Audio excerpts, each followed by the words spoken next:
Real sons don't say no, my mother hissed, right before demanding $4,200 for her third honeymoon, so I cut her off, posted the receipts, and changed my legal name to Free. Name, Elijah. Age, 29. Now, just call me Free. I legally made it so. I used to be Elijah Thomas King. Son. Brother. Provider. No. Just Free. It's not a metaphor. That's my name on paper. All caps. This isn't a revenge story. It's not even a sad story, though I won't lie, you'll feel the weight of it. It's the story of what happens when someone gives and gives and gives until there's nothing left, and the people they gave it to don't notice until the giving stops. I grew up in a house where love was currency, and I was always in debt.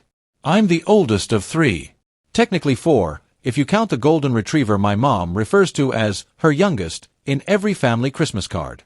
My brother, Caleb, is 26, Jim Bro, real estate guy, thinks he's God's gift because he hustles. My sister, Riley, is 21, beautiful, wild, allergic to accountability. She once crashed her car into a Taco Bell and still managed to blame the curb. My mom, Karen, yes really, is the type of woman who can cry on command and smile while stabbing you in the heart. Her weapon of choice? Guilt. And silence. And stories about how she sacrificed everything to raise us, by which she means letting me raise my siblings while she chased men and martinis. Dad left when I was 9. Didn't even fight. Didn't call on birthdays. Just vanished. So I stepped up. I made lunches, did homework, worked part-time at 15 to help with bills. Took Caleb to football. Sat outside Riley's dance class every Tuesday. I was 17 when I found out Mom had been spending the grocery money I gave her on hair extensions and Botox. I confronted her. She cried so hard I thought I broke something. She told me I was acting just like your father.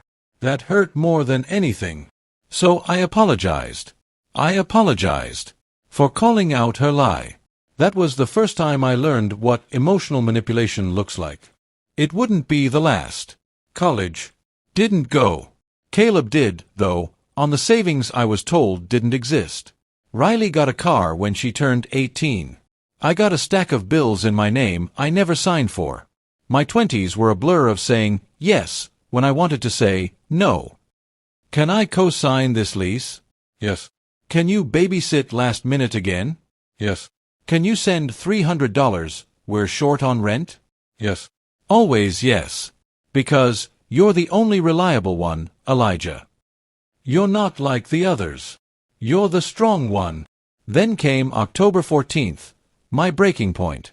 I had just worked a 62-hour week at the hospital. I'm a respiratory tech. Burned out, underslept, holding people's lives in my hands while my own was unraveling. I missed a call from Mom. 3 voicemails. All the same tone. Elijah. It's important. Call me back immediately. So I did. Her voice was syrupy sweet. Always a bad sign. Me and Rick are going on our honeymoon. Maui. 5-star.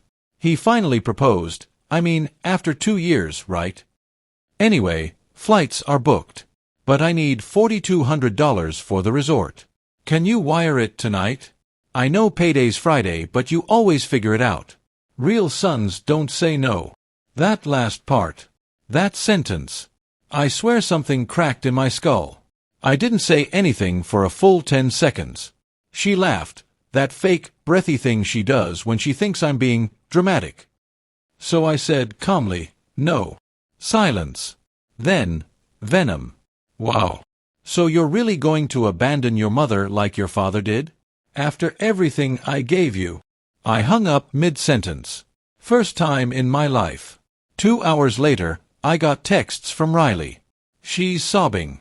She says you're threatening to cut her off. WTF is wrong with you? Grow up, Elijah. She's around. Then Caleb chimed in. Bro, just send the money. You're single, no kids. Be useful. Useful. That was the word that did it. I went quiet for 48 hours. No calls. No texts. No explanations. Instead, I compiled screenshots, bank transfers, Venmo requests. Photos of birthday gifts I paid for and never got credit. Voicemails where she guilt-tripped me into paying her rent while she was on a cruise. And I posted them. No rage. Just facts. Captioned. This is what emotional manipulation looks like. I'm done. I didn't tag anyone. I didn't have to. What followed was a meltdown of Olympic proportions. Riley called me a sociopath. Caleb said I had humiliation kink. Mom left me a voicemail sobbing so hard it sounded like she was choking. I didn't respond. 3 days later, I booked a cabin in the Smokies for a month. Gave work a heads up. Turned off my phone. Burned through a journal a week. I thought it would hurt more, the silence. But it felt like drinking cold water after years of smoke. I came back home in November. Quietly. No announcements. Just long enough to clear my apartment. I paid my last rent. Cancelled my lease. Donated half my furniture. Gave the rest to a women's shelter. Deleted my socials. Changed my number. And then I did the thing I never thought I'd do. I walked into the courthouse. Stood before a judge. And filed the paperwork. Name change, Elijah Thomas King to free Elijah Stone. The clerk asked if it was spiritual or symbolic. I said, yes. It's been 5 months now. I live 2 states away, by the coast. Small town. Good people. I fish sometimes. I read. I sleep through the night. No one here knows who I used to be. And for the first time in my life, I'm not explaining myself to anyone. I haven't spoken to my mother, my siblings, or anyone from that life since. No warnings. No long paragraphs. Just silence. Not because I hate them, but because they lost access to me. Because the part of me they used, he's gone. I grieved him. I buried him. And I walked away. If you're reading this, and you're the yes person in your family, I want you to hear this. You don't owe anyone your ruin. Not your kindness. Not your savings. Not your peace. They'll call it selfish when you stop bleeding for them. Let them. Let them scream into the silence you leave behind. Me. I'm free now. And I finally